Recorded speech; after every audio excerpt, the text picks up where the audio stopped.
میهرەبان بینەرانی بەڕێز و خۆشەویستی کەناڵی ئاسمانی پەیام ئەم جارەش سڵاوی خی گەورەتان لێبێ و لە خۆشی و شادی دابن. خۆم بە خۆشحاڵ و بەختەوەرەزانم لە ئەڵقەی نوێی بەرنامەی باس و خواست بە دیداری ئێوەی بەڕێز و خۆشەویست شاد دەمەوە. لە باس و خواسی ئەمڕۆماندا باز لە ئەو فەرمودەی پێغەمبەری خوا دەکەین صلی الله عليه وسلم کە دەفەرمێت موسڵمان ئاوێنەی برا موسڵمانەکەیەتی. فرمودەکەی پێغەمبەری خوا صلی الله عليه وسلم کە هاوڵی بەڕێز ئەبوو هورەیرە ڕەزا و ڕەحمەتی خوای لێبێ دەگێڕێتەوە، یەکێکە لە جوانترین و ڕەوان بێشترین و پڕماناترین فرمودەکانی پێغەمبەری خوا صلی الله عليه وسلم کە بەڕێزیان صلی الله عليه وسلم تەنها لە سێ دەستەواژە وشەدا دنیایەک لە واتا و جوانی و مەفهومی گەورە گەورەی بۆ موسڵمانان ڕوون کردوتەوە، چونکە پێغەمبەری خوا صلی الله عليه وسلم موسڵمانی بە ئاوێنە شوبهاندووە بۆ برا موسڵمانەکەی و بۆ کۆمەڵگەکەی. کاتێک ئێمە ڕۆژانە سەیری ئاوێنە دەکەین و لە سیفەت و کار و کردەوەی ئاوێنە حاڵی بووین، تێدەگەین کە ئاوێنە هەزارەها سیفەتی جوان و شیرینی تێدایە کە لە هەموو ئەگەرێکە ڕۆژانە ئێمە بۆ خۆ جوانکردن، بۆ بینینی عیب و عاری خۆمان، بۆ جوان سیرکردنی جەستەمان دەگەڕینەوە بۆ ئاوێنە. پێغەمبەری خوا صلی الله عليه وسلم موسڵمانانی لە کۆمەڵگەکەیدا بە چەندین شێوە وەسف کردووە و زۆر جار بۆ نمونە پێغەمبەری خوا موسڵمانان بۆ موسڵمانانی دیکە بە شێوازێکی جوان یا بە سیفاتێکی شیرین دەشوبێنێ. لەم فەرمودەیەدا کە موسڵمان بە ئاوێنەی برا موسڵمانەکەی دەشوبێنێ،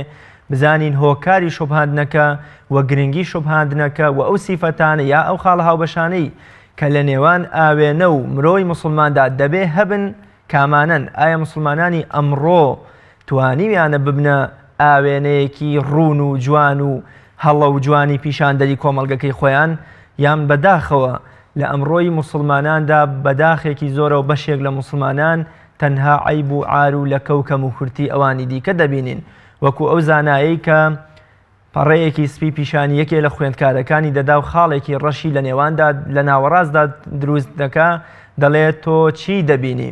ئەویش دەڵێت تەنها خاڵێکی ڕەش. یام سەیدنا عیسا کوڕی مەریەم سەلامی خوای لێبێ لەگەڵ حەواریەکانیان بەلای کەلاوەیەکدا تێپەڕ دەبن،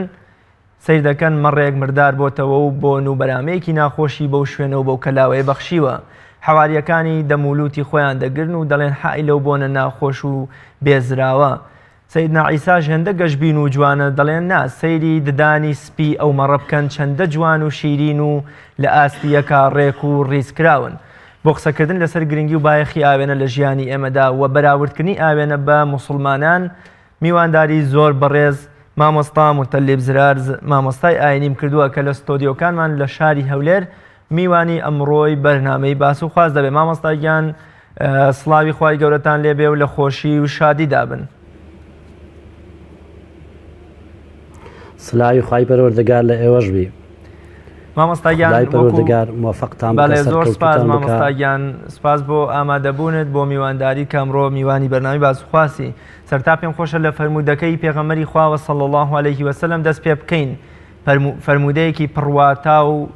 گرنگ. ئەم فەرمودەیە لە سێ وشەدا ئەگەر جەنابتان هەر سەرەتا باسکردنی فەرمودە و ڕافەکردنی فەرمودەکە بکەنە دەروازەی بەرنامەکە. بێگومان وەکو جەنابەت فەرموویە ئەو حەدیسە ئەبوو هورەیرە ڕیوایەتی کردووە، بەڵام بە چەند لەفظێک هاتووە. لە جێشی ئەفەرمێ المؤمن مرآة المؤمن، لە جێش کە ئەفەرمێ المؤمن مرآة المؤمن، دوای ئەفەرمێ المؤمن أخو المؤمن يكف عليه ضيعته ويحوط من ورائه، لە جێش کە ئەفەرمێ إن أحدكم مرآة أخيه فإن رأى به أذى فليمطه عنه. يعني بەو چەند ڕیوایەتە ئیمامی ترمذی لە ئەبوو هورەیرە و حەدیسەی ڕیوایەت کردووە. بێگومان ئەگەر بینە سەر ئەو حەدیسەی پێغەمبەری خوا عەلەیهی سەڵات وسەلام وەکو لە عیلمی بەلاغەدا هاتووە، وەچێکی بەلاغی زۆر بەقووەت لەو حەدیسەی پێغەمبەری خوا عەلەیهی سەڵات وسەلام هاتووە. چونە لە عیلمی بەلاغەدا فەرمێت ئەگەر کاتێک شتێک تەژبیهەکەی بە شتێک، ئەگەر عاداتەکە باس کرا وەجه شەبەهەکە باس کرا، تەژبیهەکە زۆر بەقووەت نییە. بەڵام لێرەدا تەماشاکەین حەدیسی پێغەمبەری خوا عەلەیهی سەڵات وسەلام عاداتەکەی حەسف کردووە. ئەجا کە دەتوانی برێ مثلەیان دوا دەتوانی برێ کافە، پاشان وەجه شەبەهەکەشی حەسف کردووە کە ئایا ئیماندار ئاوێنێ بۆ ئیماندار لە چ شتێک دەبی ئێمە بە خۆمان ئەو تعبیرە بزانین و وەمانەی ئەو حەدیسەی پێغەمبەر عەلەیهی سەلات وسەلام کەوا بزانین بۆیە بەڕاستی کە حەسفکردنی وەچەکە لەگەر وەجه شەبەهەکە لەگەر عادەتەکە بەڵێ دەبی ئیماندار بە تەواوەتی وەکو ئاوێنەوابی بۆ برای خۆی مسلمان. زۆر باشە مامۆستا، هۆکاری شوبهاندن یا لێچواندن لە نێوان مرۆی ئیماندار و ئاوێنەدا لەلایەن پێغەمبەری خوا صلی الله علیه وسلم پەیوەندی بە چیەوە هەیە؟ یا ئەو سیفەتە جوانانە کە چین کە ئاوێنە هەڵی گرتوون و پێویستە موسڵمانیش لە ژیانی خۆیان لە قسە و هەڵسوکەوت و بیرکردنەوەکانی خۆیان ڕەنگ بداتەوە؟ بێگومان ئەگەر بین سەر ڕاوە و شەرحی ئەو حەدیسەی پێغەمبەری خوا عەلەیهی سەلات وسەلام، عولەمایە بەڕێزەکان کە شەرحیان کردووە وێچوونێکی یەکجار زۆر لە بینی ئاوێنە و لە بینی موسڵمان باسییان لێوە کردووە. تەماشا ئەکەین ئەفەرمەیەک لەو وێچوونانەی کەوا جەنابەت فەرمووی یعنی بۆ ئاوێنە یعنی موسڵمان وەکو ئاوێنەوابی، تەماشا ئەکەی موسڵمان چۆن تەنها تەماشای ئاوێنەی دەکا خۆی دەبینیتن، تەماشا دەکەی خۆی دەبینیتن، ناتوانانی کەسێکی تر لەو ئاوێنەیە ببیندرێتن. کەواتە موسڵمان زۆر جار تەماشا ئەکا عیبی برای خۆی دەبینیتن، پێویستە کاتێک ئەو عیبەی دیت کاتێک نایزانی ئەو عیبەی پێ بدێ، یان کاتێک ئەو ئینسانە ئاگادار نیە. زۆر جار ئینسان توچینێ بەخۆت وەکو کەسک بەرامبەر نابین، یعنی ئێستا تو تەماشەکەی، یعنی ئەو وێچوونەی حەدیسی پێغەمبەری خوا عەلەیهی سەلات وسەلام، ئەتوو وەکو کەسی بەرامبەر و خەڵک خۆت نابینی، عیبەکانی خۆت نابینی. چۆن ئاوێنە تەماشای ئاوێنەی ئەەکەی ئەتوو دمو چاوی خۆت نابینی، بەڵام کە تەماشای ئاوێنەت کرد دمو چاوەکەت بە تەواوەتی بە دیار دەکەوی ئایا خەرەل لە چێن دەرەیە، ئایا مەتەڵەن بۆ نمونە ئێستا من زامانەم لە سەریە، ئایا زامانە لە سەریە یان لەسەرم نییە، هەموو ئاوێنە زۆر بە جوانی پێم دەرێتن. ئیمانداریش بەرامبەر یەکتر دەبی ئەوها زۆر بە جوانی کاتێک ئەو ئینسانە شتێکی غەڵەت ئەکا دەبی غەڵەتەکەی بۆ ڕاست بکەیەوە، لەبەرەوەی لەوانەیە بەخۆی نەیبینیم، یان شتێک لە فکر دەکا ئەو شتەی کە ئەتوو بە فکری بینیەوە. ئەوجا هەموو بەو شێوازەیەکەوە ئاوێنە کە ئینسان بەخۆی تەماشای ئەکاتن ئەو شتانەی کە لە ئاوێنە پێت دەرێ بەڕاستی بە خۆت نازانی، ئیمانداریش بەرامبەر یەکتر وایە. بەڵێ زۆر باشە مامۆستا، پێت وانە باسکردنی موسڵمان ئاوێنەی برا موسڵمانەکەیەتی دروستکردنی پەیوەندیەکی کۆمەڵایەتیە و دابڕینی مرۆڤە لە گۆشەگیری و یەکتر نەخوێندنەوە و حساب نەکردن بۆ بەرامبەر. واتە موسڵمان ئەگەر لە پلەی کەماڵ و جوانیشا بێ تەنانەت پێویستی بە ڕاوێژ و ڕەخنە و گلەیی و پێشنیارەکانی بەرامبەر ئەبێ، ئەمە ئەوەشی لێ ناخوێنرێتەوە؟ بەتاکید ئێمەی موسڵمانان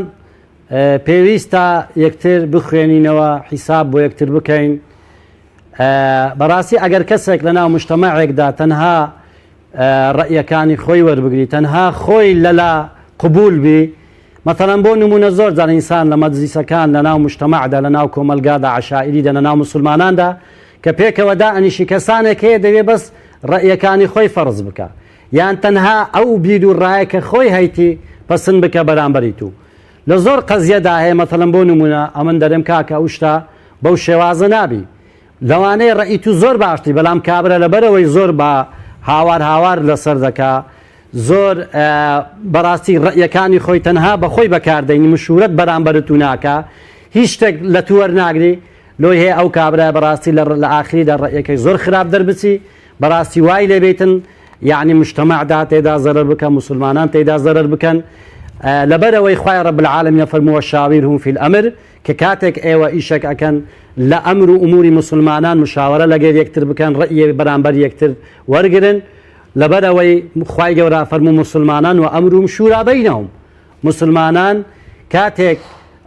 هەر ئیشێک دەکەن بەڕاستی شورا و ڕاوێژکاری لە بین یەکترەیە. بۆیە بەڕاستی بە هیچ شێوازێک ئینسانی موسڵمان نابی تەنها خۆی لە خۆدا ببینێتەوە، تەنها خۆی برێ من هەما، هیچ کەسێکی تر نییە. لەبەرەوەی ئەو ڕەئی و ئەو نەوع فکرانە بەڕاستی دژی شەریعەتە و دژی هەموو ئەو بنەمایانەی ئیسلامەکە ئینسان بەڕاستی هەر کەسێک لە ناو مجتەمەعدا لە ناو موسڵماناندا پەیڕەوی بکاتن. زۆر باشە مامۆستا لە ژیانی ڕۆژانەی خۆماندا ئێمە کێ بکەینە ئاوێنە بۆ خۆمان ئایا هەموو کەس شیاوی ئەوەیە سیفەتی ئاوێنەی پێ ببەخشین یام ئەو کەسە کێیە کە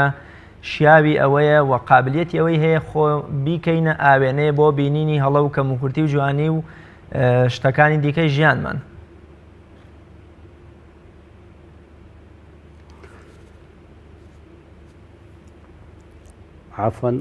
مامۆستا پرسیارەکە دووبارە دەکەمەوە کاتێکە پێغەمبەری خوا صلی الله علیه وسلم دەفەرمێ موسڵمان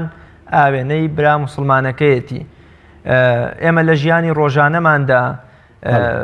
کێ بکەینە ئاوێنەی خۆمان بۆ بینینی هەڵە و کەموکورتی و کارە جوان و شیرینەکانی خۆمان. ئایا هەموو کەس شیاوی ئەوەیە بکرێتە ئاوێنەیان کەسێکی تایبەتمەند و جیاکەرەوەیە کە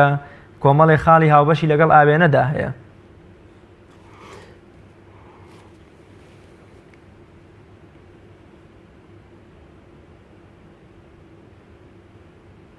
بێگومان ئەگەر کەسێک وەکو ئاوێنە ساف نەبی ناتوانانی وەکو ئاوێنە تۆ ئامۆژگاری بکە. دەبی یەک لە پەیوەندی ئینسانی مسلمان لەگەر ئاوێنە کە پێغەمبەری خوا ئەفەرمێت ئەوەیە بەڕاستی ئینسان کاتێک وەکو ئاوێنێکی صاف تەمعەن دەتوانی ئینسان تەماشای خۆی بکە خەلەلەکانی خۆی ببینیتەوە. ئەگەر ئاوێنەك غێم بی مەتەڵەن ئاوێنەیەک شکاو بی یان ئاوێنەیەک مەتەڵەن بۆ نمونە خەلەلی تێدابی ئەگەر هەتوو هەرچەندی تەماشای ئەو ئاوێنەیە بکەی بەڕاستی ئیسیفادە و سوود و قازانجێکی نییە و ئاوێنێ لۆ لەبەرەوەی خەلەلێکی یەکجار گەورە لەو ئاوێنەیە هەیە هیچ شتەکانی تو نارێ. مەتەڵەن بۆ نمونە ئەگەر ئەتوو دمو چاوت سوتابی لەوانەیە پیشانی نەدا یا مەسەڵ بۆ نمونە دمو چاوت قنجەیەکی هەبی یان هەر شتێکی بەو شێوازە نەوعا خەلەلێکی هەبی پێت نارێ. کەواتە کەسێکیش بەڕاستی ئەگەر خەلەلی هەبی کەسێک بی حەقدی لە دربی بغزی بە دربی بەڕاستی قەت ڕاستەکان لەگەرت نارێ قەت لەگەرت ڕاست نابی قەت ئەو حەدیسەی پێغەمبەری خوا عەلەیهی سەلات وەسەلام جێبەجێ ناکە کە ئەفەرمێت بەرە ئیماندار نابی بغزی لەگەر یەکتر هەبی نابی موسڵمان حەسادەتی لەگەر یەکتر هەبی ئەو نەوعە سیفەتە قەت لەو نەوعە کەسانە نایەتە جێ کە ئەو سیفەتەیان لێ نەهاتە جێ بەڕاستی هیچ کەسێک ئەگەر ساف نەبی موسڵمانێکی پاک و خاوی نەبی بەڕاستی ئامادە نییە خەلەلەکان بە برای خۆی بڵێ بەڵکو لەوانەیە زیاتر وەی لێ بکە و ئینسانە تووشی خەجالەت بی تووشی زەرەرمەندی بی. زۆر کەسێ لە ناو مجتەمەعدا بەڕاستی دەبینی لە ناو عەشائیری موسڵمانان مەشاکیلەکەیە دەستە ناو ئەو مەشاکیلە لە باتی فتنەکە و ئاژاوەکە بکوژێنیتەوە ئەو کابرایە فتنە و ئاژاوە زیاتر ئەکا زیاتر ئەو خەڵکەی والێ ئەکەتن بەڕاستی کە زیاتر ببیتە دوژمنی یەکتر. بابە من تۆم نردووە بۆ قسەی باش بکەی قسەی چاک بکەی خۆ ئەتوو بۆ ئەوەی نەچووی بەڕاستی فتنە زیاتر بکەی زیاتر تۆ یانی والێ بکەیتەوە ئەو ئاژا و ئەو فتنێ یەکجار والێ بکەی بەڕاستی جارێکی تر بە کەس نەکوژێتەوە ئەوجە بۆیە بەڕاستی وەکو جەنابەت فەرمی ئەگەر کەسێک بەخۆی ئاوێنە نەبی ساف نەبی بەڕاستی ناتوانی بەڕاستی بیتە سوود و قازانجێکی بۆ کۆمەلگابی ناتوانی مجتەمەع بەڕاستی هیچ سوودێک لەو کابرا بینی بەڵکو دەبیتە مایەی ماروێرانی بەرامبەر ئەوەی بەڕاستی کەوا خەڵک بەرەو فەسادی و بەرەو خراپە ببە بەڵکو زۆر جار لەسەر دەستی ئەو نەوعە کەسانە فتنەی گەورە و ئاژاوی گەورە دروست ئەبن والله ئەعلەم. زۆر باشە مامۆستا کاتێکە موسڵمانێک ئامادەیە موسڵمانی بەرامبەرەکەی برا موسڵمانەکەی ئەکاتە ئاوێنە بۆ بینینی باش و خراپیەکانی خۆی ئایا هەستی خۆ بە گەورەزانین و لە خۆبایی بوون لە دڵ و دەرونی ئەم کەسەدا ناپوکێنێتەوە و لای نابە ئایا ئەمە یەکێکی دیکە نییە لەو خاڵە هاوبەشانەی کە پێویستە لە نێوان ئاوێنە و مرۆڤی موسڵماندا هەبێ؟ بەتەئکید یعنی ئەگەر کەسێک بچیتن وەکو ئاوێنە حیسابی لۆ بکەی دەبی ئەو کابرا بەڕاستی کەسێک بی خۆی پێ وا نەبی کە لەبەر ئەوەیە ئەتوو وەکو ئاوێنەت داناوە ئەو جاوی ئینسانە خۆی فەرز بکە یعنی ئەو ئینسانە وا بکاتن بەڕاستی وەکو برێکە لە خۆی دای بیتن یعنی ئینسانی موسڵمان هەرچەندی تۆبی کە ئاوێنە خۆی دەبی متەواضع بی بەرامبەری تو دەبی ئەو ئینسانە زیاتر خەلەلەکان ببینیتەوە بە دوای خەلەلەکاندا بگەڕێ لە ناو مجتەمەع و کۆمەلگای کوردەواریدا لە ناو موسڵماناندا لەبەرەوەی ئێمە بەڕاستی پێویستێکی یەکجار زۆرمان هەیە بەوەی کەسی ئاوێنەمان هەبی بۆ ئەوەی خەلەلەکان لە ناو ئەو مجتەمەعە لە ناو ئەو موسڵمانانە بدۆزیتەوە هەتا بتانی زۆر بە جوانی و بە ڕێک و پێچی ئەو ئامۆژگاریە بگەێنی ئەو سود و قازانجە بگەێنی لەبەرەوەیگە کەسێک بوو بەخۆی بەڕاستی خۆی لە خۆی بایی بوو کە ئەتوو بە براگەورە دانا بەڕاستی کەوا خۆی لە براگەوراتی وای لێ کردکەوە هیچ حیسابێک بۆ خوارەوەی خۆی نەکە بۆ براگچکەکان و بۆ مسلمانان کەواتە بەڕاستی ئەوە لە باتی ئەوەی قازانجیەبی بەڵکو زەرەرێکی یەکجار زۆری ئەبیتن. زۆر باشە مامۆستا یەکێک لە سیفەتەکانی ئاوێنە پیشاندانی باشی و خراپی جوانی و ناشرینیەکانمانە بە بێدەنگی بەبێ ئەوەی بۆڵە بۆڵ و منەتمان بەسەردا بکە تا چەند پێویستە مسلمان لە ژیانی ڕۆژانەیدا ئەم سیفەتەی ئاوێنە کە پێغەمبەری خوا مسلمانی بە ئاوێنە شۆباندووە لە خۆیان تەطبیق و جێبەجێ بکە.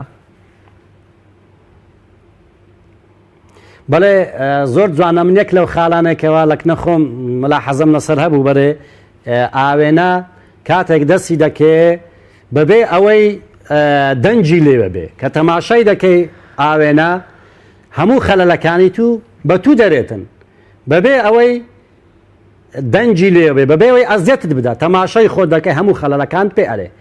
دەبێت کەسایەتی مسلمان بەو شێوازە بێ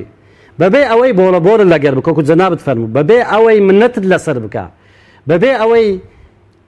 ئەو ئینسانە ئەزیەتت بدە ئاخر هەندێک کەسێ بەڕاستی کە خەڵک ئامۆژگاری دەکە ئەزیەت دانی خەڵک دەکاتن یعنی هەر وەکو قسەیەک من لە کتابێکم دیتە کابراەک دەویست دەچۆ مزگەوتێ لە ڕێگادا کابراەک لەسەر بنەدارێک بوو دەویست ئامۆژگاری بکە بیباتە مزگەوتێ لە باتی پێی برێک مسلمان وەرە بچینە مزگەوت هەندە قسەی لەگەر کردگوتی با بچینە مزگەوت ئەتولۆ لێرانە خۆت لەسەر ئەو دارەی غەزری ینی زۆر بە توندی قسەی لەگە کرد کابراش وشی زانی قسەکانی ڕقا گوتی کاکە ئەتو لە من گەڕێ نامە مزگەوت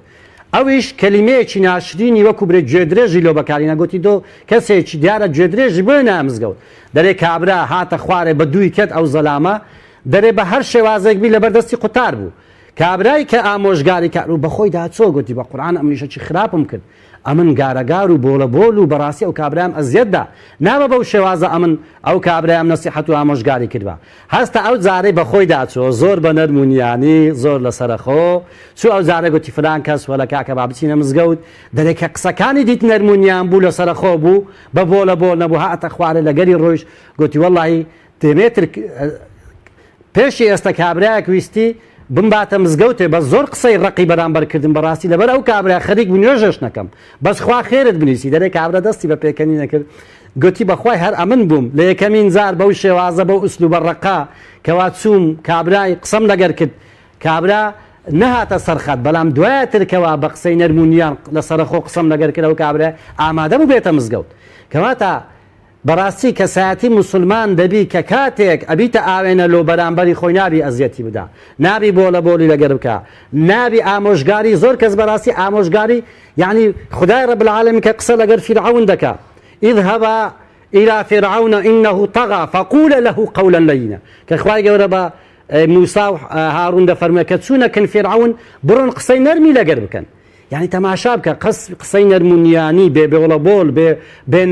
یعنی قسەی کەوا ڕێکوپێک چەند تەئسیری هەیە لەسەر خەڵک بەڕاستی بۆیە ئێمەی مسلمانان کە ئامۆژگاری یەکتر دەکەین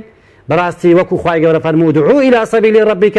بالحكمة والموعظة الحسنة وجادلهم بالتي أحسن ئەوەیە دەبی کەسایەتی مسلمان زۆر بە نەرمونیانی لەسەر خۆ هادئ یعنی خەڵکی ئامۆژگاری بکە و لەسەرخۆ لە بە نەرمونیاری کە خەڵک بینتە سەر ڕێگای ڕاست بەرێ دەبی سیفاتی ئاوێنت لێ بێتە جێ کە ئاوێنە چۆن بە بێدەنجی خەڵک هەموو خەلەلەکانی تو بە تو دەرێ نەقسەکان بە تو دەرێ دەبێ ئەتوش بەو شێوازە بی بەڵێ مامۆستا لە نێو مسلماناندا نزیکتر لە مسلمانان واتر پەیوەندیەکی نزیکتر ژن بە پیاو بە ژن دایک و باوک بە منداڵ و منداڵ بە دایک و باوکەوە پێویست نییە ئەمانە زیاتر یان بڵێن دوو جار ببنەوە بە ئاوێنە بۆ یەکتر بۆ مناڵ بۆ دایک و باوکی دایک و باوک بۆ منداڵەکانیان ینی ئەگەر عیبەیەک لە مسلمانێ ببینن یەکجار پێی بڵێن ئەبێ بۆ کەسە نزیکەکانیان دوو جار و سێ جار تکراری بکەنەوە بەڵێ بە تەکید زۆر جوانە یعنی ئەو ئاوێنەیە ئەگەر لە دەرەوە لەگەر مسلمان شتێکی زۆر پێویست بی و زەروربی لە ناو مارەوە زۆر زەرورە بەداخەوە زۆر جار دەرێن بەداخەوە یعنی کەسانێک هەنا لە ناو کۆمەلگە لە ناو ماری خۆیان هەر عیب و عارێک بی هەر هەمووی دەبەنە دەرێ وەکو ئاوێنە نین کو ئاوێنە و چ گوتمان تازە بەبێ دەنجی شتەکان دەرێ و کۆتایی پێدەین و دەڕوا ئەوانە بە تایبەتی ئافرەتە بە ڕێزەکان یعنی دەبینی ئافرەت وەکو کامیرایەک چاوی لەسەر پیاوەکەیە هەر عیبێکی لێ بینی دەبینی لە هەموو دنیا باسی دەکات فلان کەس پیاوی من وهایە حیا و حاپوری دەبە بەڕاستی زۆر جار پیاوەکانیشمان بە پێچەوانەوە کە دەچن یەک خەلە لە ئافرەتەکانی خۆیان دەبینن دەچن لە هەموو دنیا باز دەکەن خەرچینە ئافرەتی من وایەوە یان ئەبینی وەشی جەنابەت فەرمودیان بەرامبەر دایک و بابیان بەرامبەر کوڕ و باب و ئەوانە ئەو عیالەیە بەڕاستی کاتێک جوانن لەگەر یەکتر نهێنیەکانیان بپارێزن عیبەکانی خۆیان ئەگەر خەلەلی شت هەبی بەهێدی لەسەر خۆ بێ لە ناو نەک لە پێش هەتا لە پێش خەلکیش نابی ئەو ئامۆژگاری بکەیت بەڕاستی زۆر هادی برێتە دایکی و بابی خۆی یان دایک و با بە کوڕەکەی خۆی برێ ئەتو ئەو غەڵەت هەیە ئەو نەقسەت هەیە ئەو نوقسانیەت هەیە ئەتو خەلەلت هەیە لەو جانی بێەوە بەو شێوازە پێی برێ خوانە خواستە هەندێکە عائیلە هەیە بەڕاستی وها تەفەکوکی بووە وها لێکترازایە هەر شتێک لەناو ئەو عائیلێ عیبێک هەبی هەموو دنیا دەیزانی بەداخەوە نابی یعنی عائیلەی موسڵمانان بەو شێوازەبی هەر خەلەلە هەر ناخۆشیەک و هەر مشکلێکیان هەبی لە دەرەوە هەر هەموو عالم بیزانی ئەوە خەلەلە بۆیە بەڕاستی ئیماندار وانە تۆ کە عیبەیەکت هەبوو لە ناوە خۆ لە ناو موسڵمانان لە ناو عایلی خۆت یان برێن لە ناو عەشیرەتی خۆت یان برێن لە ناو قەومی خۆت ئەوەندە زمان ئەوە مەبە هەموو خەڵک بیزانێکەوە لە زمانی تو هەموو شتەکان و سڕیاتەکان بزانی بەڵێ مامۆستا زۆر جار کاتێک ژنێک کردەوەیەکی ناشرین سیفاتێکی ناشرین لە مێردەکەی دەبینێ یام جلوبەرگەکەی ناخاوێنە یا سەر و پرچی بە شێوازێکی ناشرین درێژ بووە و سیفاتێکی ناشرینی هەیە یام لە منداڵەکانی دەبینێت کە پێی دەڵێ وەکو ئاوێنەیەک ئەم ناشرینی و شتە ناشرینانەی پێ دەڵێ ئیدی لەو ماڵەدا دەبێتە فەرتەنە و ئاژاوە لەم ئەگەرەدا ئایا وازهێنان ئەم ژنە واز لە ئەرکی ئاوێنەی خۆی بهێنێ یان پێویستە پیاوەکان هێندە هۆشیاریان هەبێ کە ئەم ژنانە پێش خەڵکی بوونەتە ئاوێنەیەک بۆ ئەوان یام دایک بۆتە ئاوێنەیە بۆ منداڵەکانی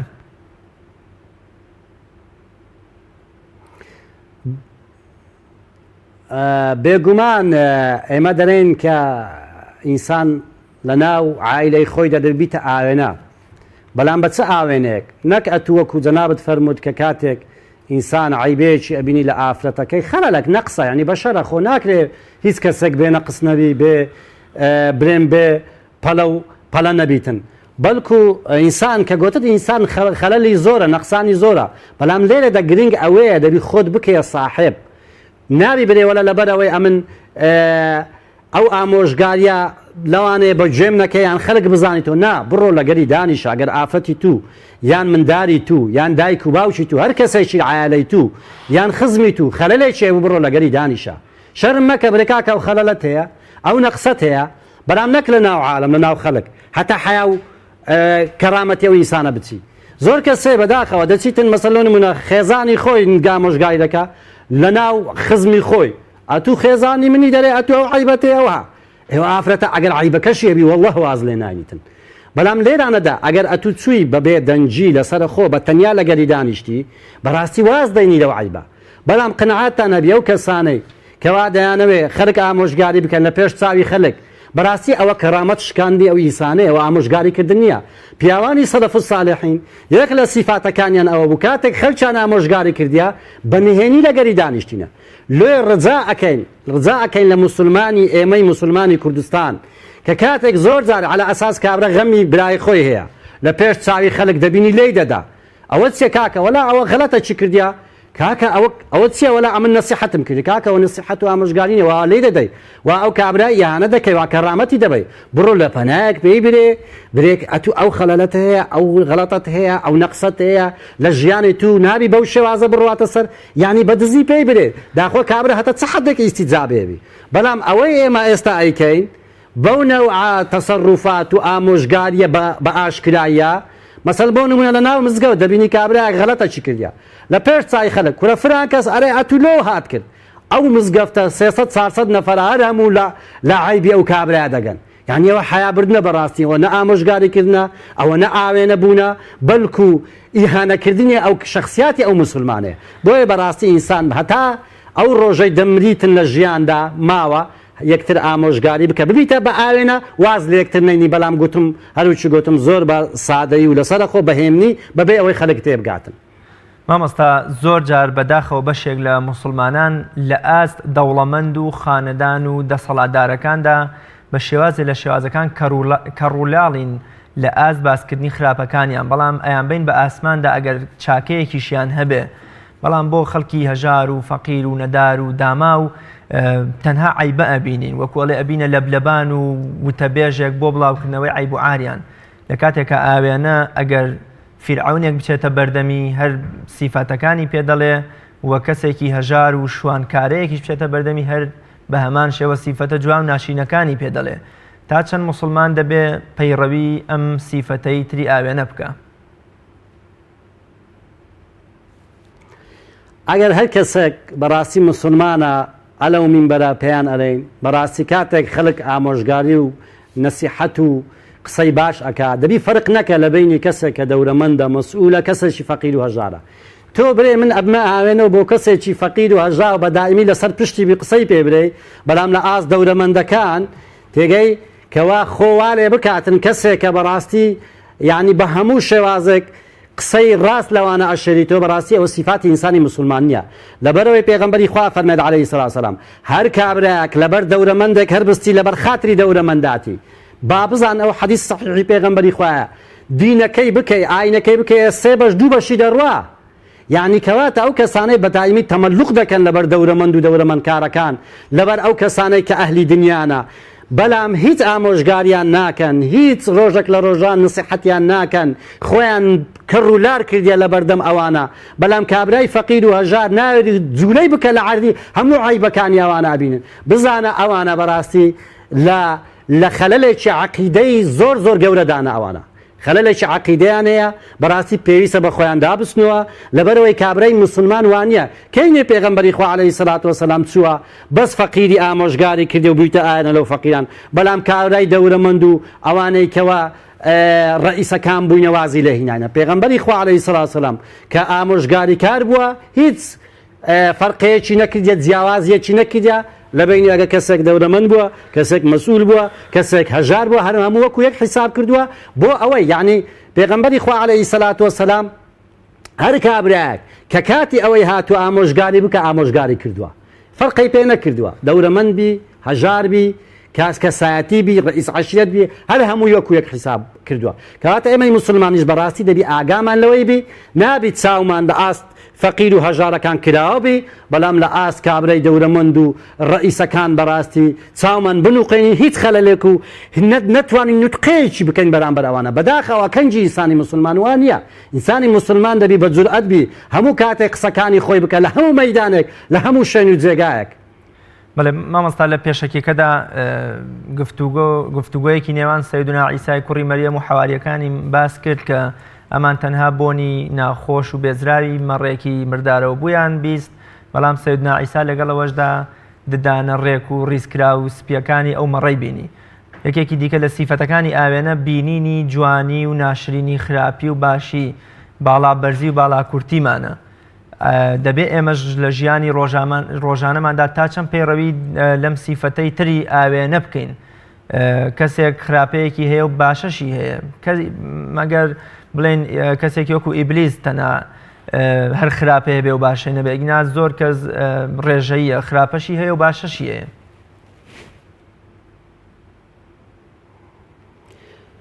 بەڵێ بە تەئکید ئینسانی مسلمان دەبی وەکو ئاوێنە بی شتەکان ببینی چۆن ببینی یعنی شتەکان وەکو خۆی ببینی کابرای مسلمان کەسایەتی مسلمان دەبی بزانی مەثەڵەن بۆ نمونە کە کاتێک کەسێک مسلمانە چاکەی هەیە باشەی هەیە پێی برێ سوپاس گوزاری بکە کابرایەکیش خراپەی هەیە زەرەری هەیە لەو مجتەماع ئەتوو پێی برێ ناکرێ یعنی ئینسانی مسلمان نەزانی بەڕاستی ڕاستیەکان لە چێن دەرێنە و ناڕاستیەکان لە چێن دەرێنە یان ئەوەتە ئینسانی مسلمان بەڕاستی شتەکان وەکو خۆی ببینێتن یعنی چۆن کاتێک شتێک بە حەزمی خۆی تەماشا بکە نابێ مەثەڵەن بۆ نمونە شتێک زۆر زۆر گەورەیە بە گچووک تەماشای بکە یان تشتێک زۆر زۆر بچووکە زۆر زۆر گەورەی بکە وەکو کوردەواری دەرێ واللهی مشکلەکە و ئاژاوەکە هەندە نەبوو بەڵام ئەوانە مێشیان کردە بە ئەگامێش یعنی زۆر جار لە ناو مجتەمەعی ئێمەدا بەداخەوە یعنی مێش دەکرێتە گامێش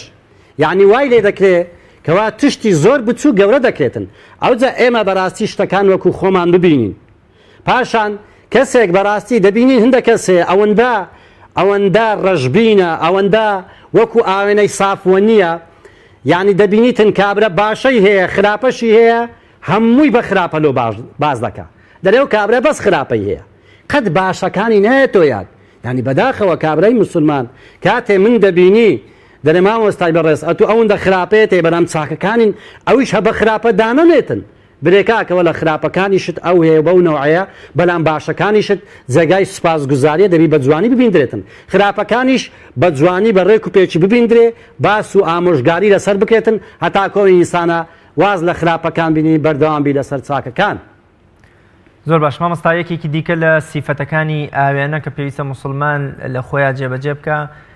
هەڵنەگرتنی زانیاری و نهێنی و عیب و کەم و کورتیەکانە وەکوڵێ نایکاتە مەلەفێک لە داهاتوودا لە کاتی دوژمنایەتی و نەیارەتیدا بیداتەوە بە دەم و چاوتا و وەکوڵە بیداتەوە بە منەتێک یام عیب و عارەکەت بۆ خەڵک ئاشکرا بکە تا چەند دەبێ موسڵمان ئەم سیفەتەش لە خۆیان وەدەرنێ و هەڵەی ئەمڕۆی موسڵمانێک کە دۆستێتی بۆ ڕۆژی تنگانە و بۆ ڕۆژی نەیارەتی نەیکاتە مەلەفێک بۆ دژایەتی کردنی. بەبێ گومان یەک لە سیفاتی ئاوێنە ئەوەیە کە ئەتوو تەماشای دەکەی دەتبینی کە لات بردە و ئاوێنەیە بزر دەبی هاتوو کەس نابینی وایە کە تەماشای دەکەی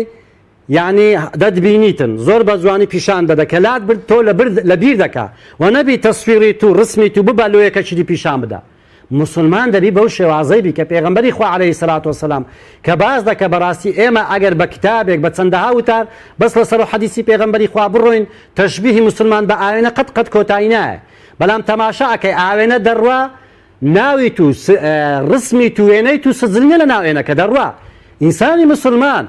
کاتێک عیبەی دەبینی بەرامبەر برای خۆی دەبی واز لێبینی من سەتەرە مسلمەن سەتەرە الله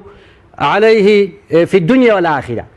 کەسێکی مسلمان بەڕاستی تۆ عیبەکەیدا ئەپۆشی خوای ڕەب العالەمین لە دنیا و لە قیامەت عیبەت داتەپۆشی بەداخەوە کەسانێک هەنە لە مسلمانان چاویان کراوەیە حازرن کاتێکە تۆ عیبەکت لێ پێ ئەبی کاتێک نوقستانیەکت لێ هەیە هەری ئەگری لۆ ڕۆژەکی وەکو ئاوێنەی نییە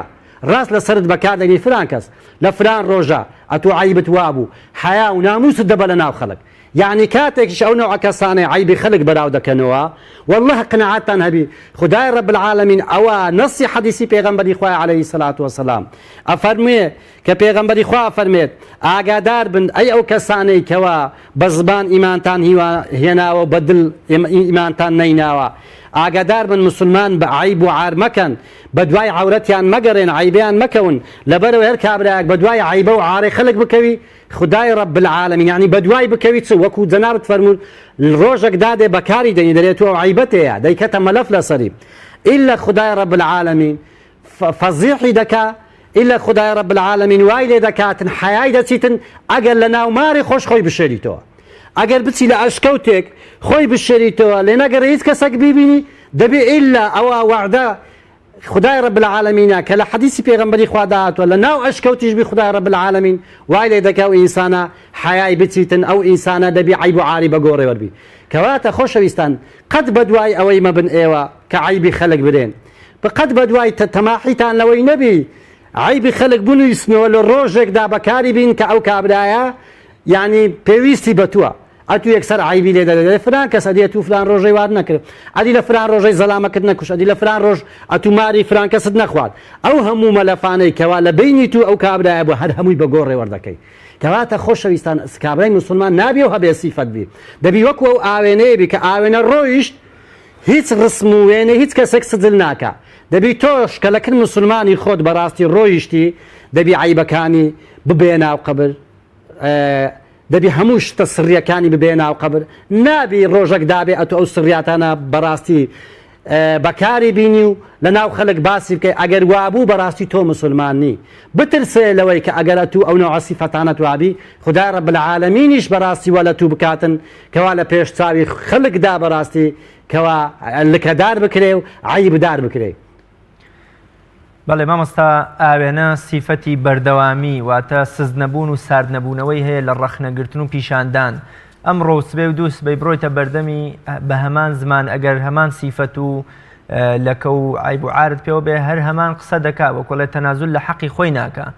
چۆن داعی و بانخواز ئەوانەی کە بانگبرن بۆ ڕێگەی خوا لە ئاست هەڵە و کەم و کورتی خەڵکی وەکوڵێ سز نەبنەوە بەردەوام بن هەتاوەکو خەڵکی هەڵە و چەوتی و کەم و کورتیەکانیان ڕاست دەکەنەوە. بەڵێ وەکو جەنابەت فەرمووت ئاوێنە هەر دەمەچی ئێستا تەماشای خۆت بکە چۆن بی پیشانت دەدا وەکو خۆت وەکو خۆی پاشی سەعاتێکی تر بڕۆ بە ئاوێنەین وەکو خۆی پیشان دەدا زیادە و نقصانی تێدا نییە. کابرای مسلمانیش بە تایبەتی تو باسی بانگخواز و داعید کرد دەبی ئەوەندە کەسێک بی بەڕاستی شتەکان وەکو خۆی باز بکە مجتەمەع ئامۆژگاری بکە خەلەل لە ناو مجتەمەعدا هەبیتن ناوی مەسەل لۆ نمونە ئێستا من مەسلەحەتم لەوەیە مەسەل ئەبینین ئێمە وەکو مامۆستانی ئاینی لە دەوروبەری مزگەوت ئەهلی مزگەوت و خەڵکمان لە دەورەیە دەبینی مەسلەحەتت لەگەر کابرایەک نییە بە کەیفی خۆت قسەی پێ دەرێ بەڵام کە مەسلەحەتت لەگەر بۆ ئەو کابرای 1001 عیبی هەیە نەقسی هەیە زەرەری هەیە لە مسلمانان لە ئاستی بێدەنگ دەبی نابێت وەکو ئەو ئاوێنەیە کە گوتمان هەموو کاتەچێک کە ئاوێنە چۆن بی ئەتوو کە تەماشەت کرد و هات پیشانەدا ئینسان نابی تەنەزول بکە نابی هێندە ئینسانێکی وەکو برەی بە هەموو نەوعەبایەک یعنی ئەو نەوعەدارەبی بە هەموو نەوعەبایەک بهەژێ مسلمان دەبی خۆڕاگربی دەبی بزانیتن لە هەموو کات و ساتەکان کە کاتی ئەوەی داهات قسەی بکە قسەی خۆی بکە تەنەزولیش نەکە وەکو حەقی ئیسلام وەکو دین بە خەڵک ڕابگەینی لەبەرەوەی حەق گۆتن دینە کە تەنەزولت لە حەق کرد یعنی تەنەزولت لە دین کرد لە مەبدەئی دین کرد هیچ فەرقی نییە لە کاتێک کە ئەتوو بچی نوێژ نەکەی ڕۆژی نەگری یان بچی حماری حرام بخۆی کاتێک حەقت شاردەوە کاتێک یعنی زەلام هەیە ئەوەندە بێت جورئەتە ناتوانین کە لە بینی دوو کەسان دەبینی منازعە هەیە ناخۆشیە ناتوانانی حەقەکان بدێ کاکە دەبڕۆ پێی بێ کاکە وەڵا ئەتوو لەوەی حەقی ئەو کابراش لەوەی نەحەقە یعنی جورئەتی نییە هەتا ئێستا ئەم لە ناو مجتەمەع کوردەوارێ بوویمە هەر هەموو خەڵک بە ناحەق داڵێنێ وەڵڵاهی هەزار کێشە هەبووە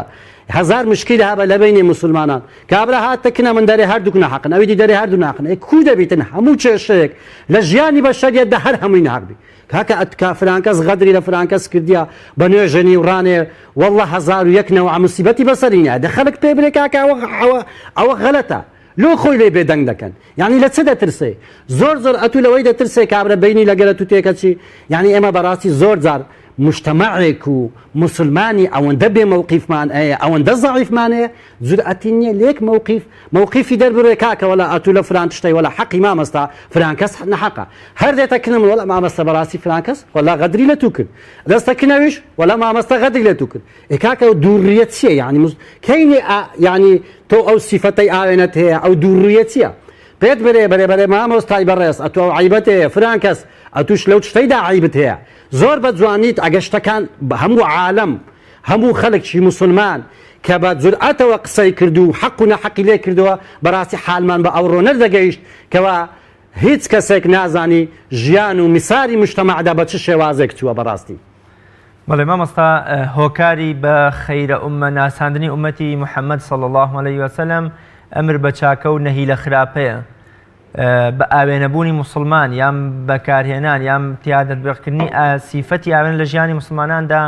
جارێکی دیکە فێری ئەمر بە چاکە و نەهی لە خراپمان ناکا بە زمانێکی پڕ لە حیکمەت و دانایی بەتەکید ئاوێنە كنتم خەیرە ئومەتین ئوخریجەت للناس یعنی بەڕاستی ئێوە باشترین ئومەتن کەوا وەکو خدای رب العالمین ئەفەرمێ کەوا هاتینە بۆ خەڵک چ تەأمرون بالمعروف وتنهون عن المنکر کەوا ئەمر بە چاکە بکەن و نەهی لە خراپە بکەن یعنی ئێوە باشترین ئومەتن کەوا وەسەطیترین ئومەت باشترین ئومەت ئەوەیە کە ئێمە بەڕاستی کە کاتێک چاکە ئەبینین برێن ئەوە چاکەیە هانی خەڵک بدەین بەڵام خراپەش بینین برێن بەرێەوە خراپەیە نابی خەڵک ئەو خراپەیە بکە کەواتە بەڕاستی ئینسانی مسلمان بەو شێوازە پەیوەندی هەیە بەوەی کە باشترین ئومەت لە چیدایە باشترین ئومەت لەوەیە ئێمە کە خۆمان بناسین بەڕاستی گەورەی خۆمان بزانین بەڕاستی ئەو سیفاتی باشترین ئومەتە لە خۆمان بینەجێ کە بەڵێ ئێوە باشترین ئومەتن بەڵام تەئموڕونە بالمەعروف وتەنهەون عن المنکر بەڕاستی کەوا ئەمر بە چاکە بکەن و لە هینە خراپە بکەن ئەگەر ئێمەی موسڵمانان بەڕاستی ئەو نەوع سیفەتەمان لێنێتە جێ بەڕاستی باشترین ئومەتمان لە چێیە ئێمە هەر هەمومان دابنیشین هیچ قسەمان نەبی و دەنگمان نەبی و بێدەنگ بین و هەموو شتێک ڕەش و سپیمان لێ تێکەر بێکەواتە خەیری ئومەت لە چییە خۆشەویستان یعنی خەیری ئومەت لەوەیە کەوا ئێمە بەڕاستی بتوانین چاکە و خراپەکان جورئەت بکەین و برین و هەتا خەڵک لێمان سوودمەند بیتن بەڵێ مامۆستا لە ئێستاە لە تۆڕی کۆمەڵایەتی فەیسبوک و لە شوێنەکانی دیکە و لە تەکنەلۆژیا بە شێوەیەکی گشتی موسڵمانان کەوتونەتە باسکردنی عیب و عاری یەکتر بە تایبەت لە نێوان ئەندامانی حیزبدا بە تایبەت بە دژایەتیکنی بانخوازان و زانایان موسڵمان عیبی موسڵمانێکی لایە نەکەرەوەیە کە ڕووبەڕوو لە ناو جەمعێکا پێی ناڵێ بە بەرچاوی بۆونە 5,000 لە هاوڕێکانیەوە باسی دەکات و خەڵکێکی زۆرتر ئەیبینێ چۆن لە فەیسبووکە لە شوێن لە تۆڕە کۆمەڵایەتیەکانە لە تەکنۆلۆژیایە ببینە ئاوێنە لەوێشدا بە هەمان شێوە نێوکو وەکو کۆمەڵگەکەی خۆمان ئاوێنە ئاسابین تا چەند سنوورێکدانین بۆ ئەو تەکنۆلۆژیایی کە هیچ نهێنی و عیب و عارێکی موسڵمانانی نەهێشتووە و هەموو کەس کەوتۆتە دژایەتیکردنی یەکتر واللهی بەداخەوە منیش دەڵێم ئەوەی کە ئەلان زۆر جار فەیسبوک دەکەمەوە هەندە برا مسلمان هەندە خەڵک یعنی کە خەڵکی کوردستانە مسلمانە تش دەنووسی واللهی حەقیوێ شەرمێ لە خۆ بکەتەوە منە هەندەیان پێ دەڵێم واللهی شەرم دایان بگری باشە واللهی عیبە یعنی کابرای مسلمان یعنی کەوچی جەنابەت گوتی 5-6,000 کەس شتەکەی دەبینی باسی عیبی کابرای دەکا باسی هەرچی سیفاتی ئەو ئینسانە دەکا يعني تو اگر مسلماني اگر امتي پیغمبري خوای عليه الصلاه والسلام انما المؤمنون اخوه ایمان دار برايا يعني خوای رب العالمين در ایمان دار برايا تو دجمناتي براي خود دكي تو چون جرأت دكي يعني چون قرمكت او غيرتي دايت تو او عند حقدت هي او عند بغضت هي او عند مسلمانه چي ناريچي برامبر براي خود همو عيبكي او هاله دنيسي باشن او همو خلق ديبيني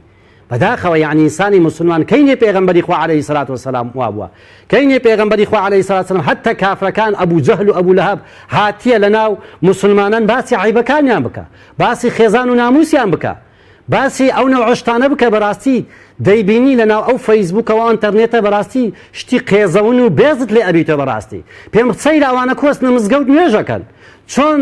ئەوانە 5 فەرزە لەبەر خوای پەروەردگار ئەپارێن و ئیاکە نەعبود و ئیاکە نەستەعین والله درۆ دەکەن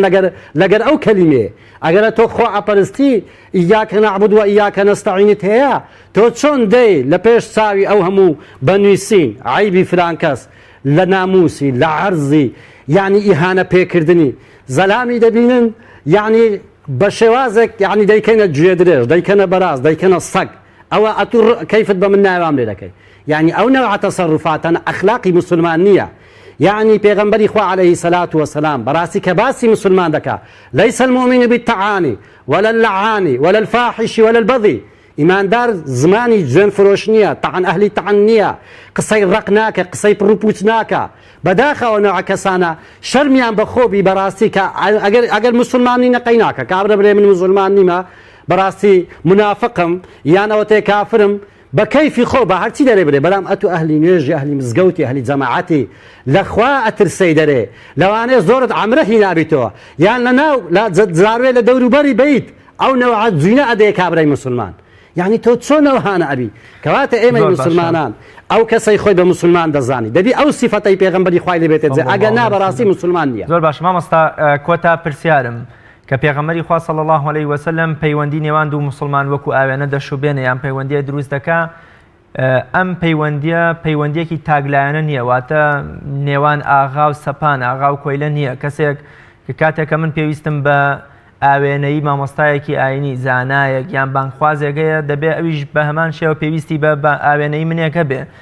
گوێ لە ڕەخنەم بگرێ گوێ لەو پێشنیارانە بگرێت کە بۆ چاکردنی وتار و نووسین و قسە و هەڵوێستەکانی هەیەی ژن بۆ پیا و گەورە بۆ بچووک بچووک بۆ گەورە پیر بۆ گەنج گەنج بۆ پیر کەواتە ئەمە پەیوەندێکی تاگلایەنە نییە تەنها پیرێک پێویستی بە گەنجە بێ و گەنجەکە بێ منەت بێ لە ئاستی پیرەکە هەموو تاکێک بەرامبەر بە تاکەکەی دیکە بەرپرسیارە و هەردووکیان دەبێ